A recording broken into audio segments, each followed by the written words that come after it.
Aloha, Spoon Davy TV coming at ya from the forest. Here he is in the forest. We is coming at you, coming at ya like a hubba bubba my nightmare. I'm old Greg. Actually, I'm old Spoon, young Spoon. Old Spoon, young Daisy, that's me. And I was talking to my good friend Flowers yesterday, and yeah, and she's a smart girl, and we're talking about the throwaway society that we live in. Buddy, come up. I got my dogs, and that, half the problems of the world could be not even existing if we were making stuff to last and not buying cheap shit, because we haven't always got the money to buy the good stuff, but then that makes the good stuff more expensive because they're in competition with the cheap shit. So yeah, I'm using the Apple phone, and Apple seems to make stuff last pretty long time, and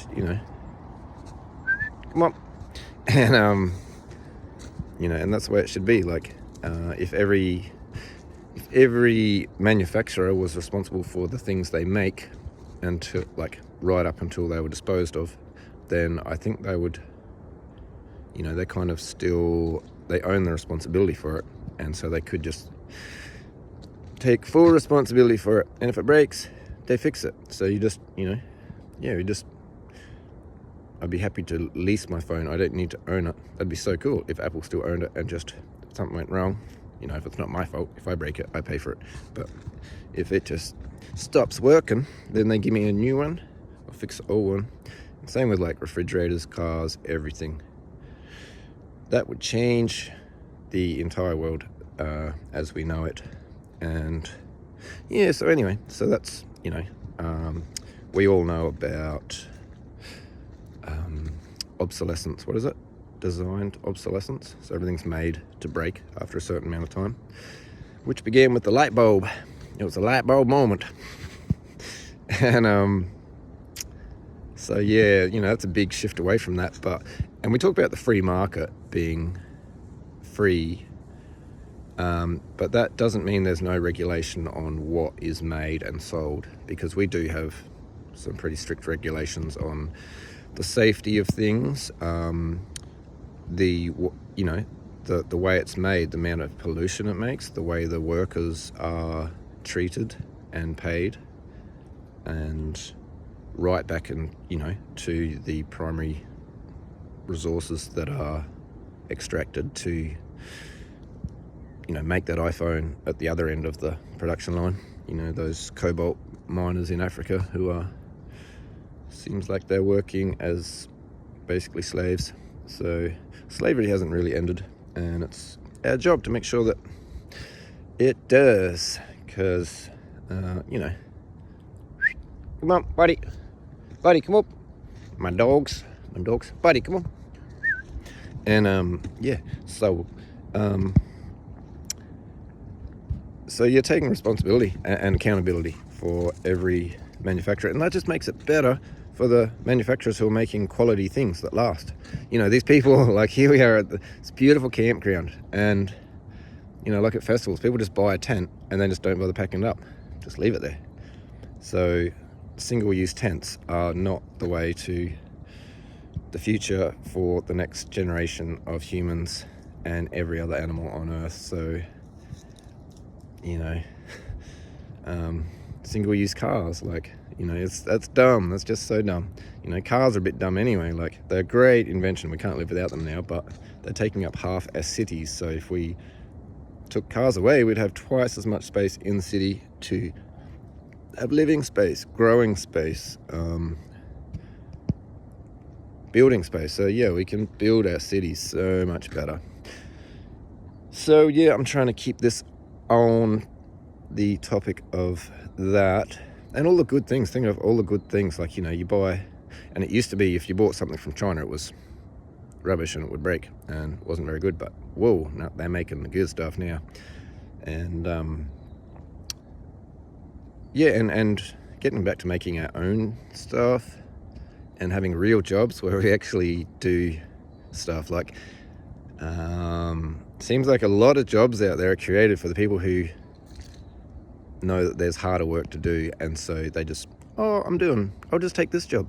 Yeah, I'm busy doing this. And really, are they doing anything but just taking money for not much and letting everyone else do the hard work? So if everyone pitched in, like, 40-hour week for your whole life is ridiculous. That's, it sounded good back when they expected people just to work 7 days a week, 10, 12, 14 hours a day, which seems a little bit like slavery. So yeah, it was a good option to go to the 40-hour week, which became the 38-hour week, which has become now, for some people, the 60-hour week, because they're just working those huge hours to pay their mortgage on this ridiculous real estate market. But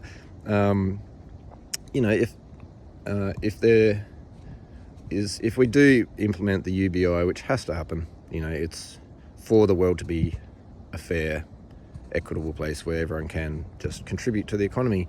And everyone, I think 3 months a year at least is a good amount for people to work. And if they just did 3 months working on a dairy farm, picking fruit, things that need doing, seasonal jobs, then yeah, you can just, kind of sit back.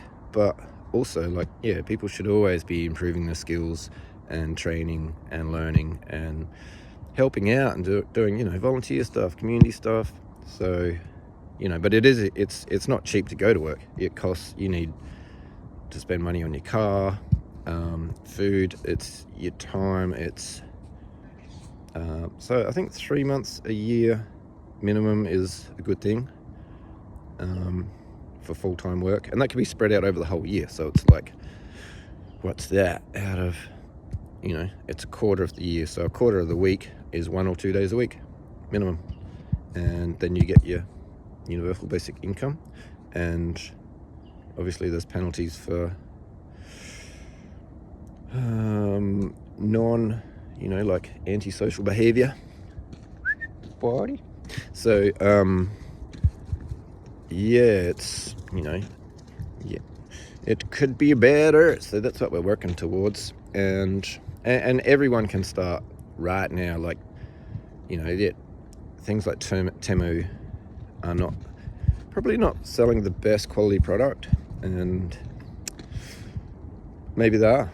If they are, then cool, yeah, buy that product. But we should be buying the product that we're going to look after and use for a long time, and not just throw it away and then want a new one, because that ain't working. So and also, like, recycling, they finally brought in the returnable cans and bottles in Tassie. So finally that's going to reduce a lot of waste. But glass doesn't have to be smashed and re-molded in a super hot kiln to be reused. You can just wash it. So our bottles and jars, all those things in the supermarket, our beer bottles, we can actually just send them back to get washed. So a generic bottle would be a good thing, because wherever it goes in the world, it just gets washed and reused in that place. It doesn't have to go all the way back to wherever it was made. So that would be a great thing for the planet. Like, how much energy goes into making glass? It has to be that super hot with sand. We're mining sand from, I've been to areas of Australia on the coast where they just mined all the sand dunes. I'm not sure if it was for glass or for the metal that is sometimes found, the mineral ore. But that, you could just feel it. That place was dead. There was whatever energy and spirit had been in that place was gone. It was, it'd grown back into just native vegetation, but it was not the place that it was. It just felt weird. And this is many years later. So why are we mining sand to make new and melting it in, using that much energy, which is becoming increasingly expensive to make a bottle to replace the old one that we threw in the bin and we just wash it. Yeah. So, yep, that's my spin on that. And, okay, breaking news. The UK Supreme Court has ruled that a biological woman is a separate thing,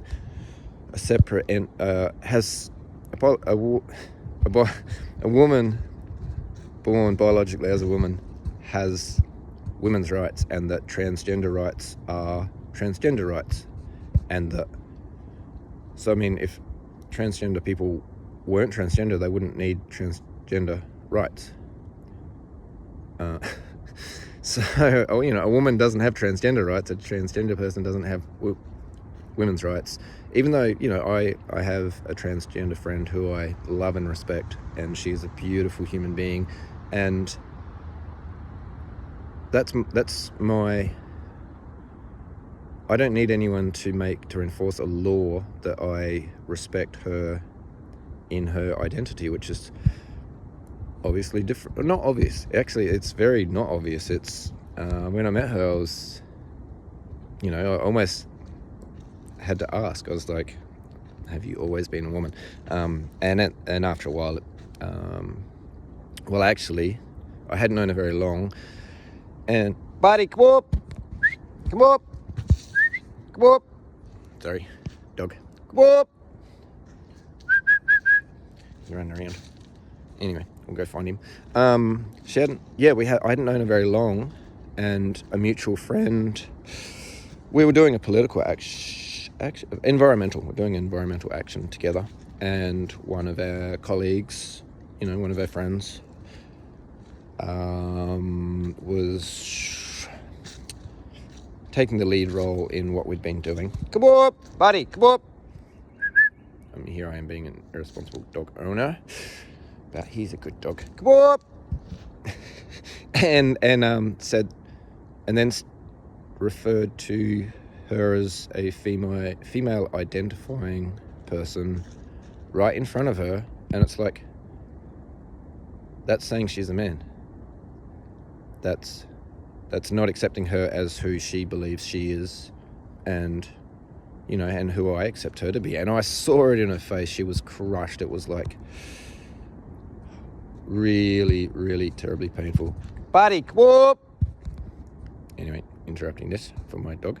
And that was, and I don't know if that was a little bit of like a woman reacting against this madness where we are being told, like,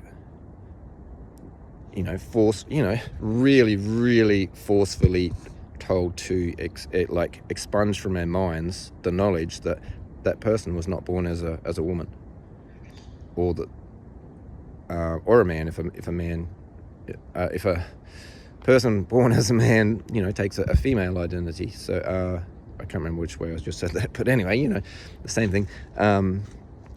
I don't need a law to tell me that, and we are being forcefully, but I can't, it's insane to not know what we know, that that person had a completely different life, and it would be wrong of me to, the pronoun is important, I refer to her in her female identity, and as that, and it would be cruel to do otherwise, but the law telling me to do it is crazy. It's harmful. It's creating so many problems. And if you look at Big Brother, then the whole 1984 Big Brother totalitarian methodology, then forcing you to accept something false as real just leads the way to every other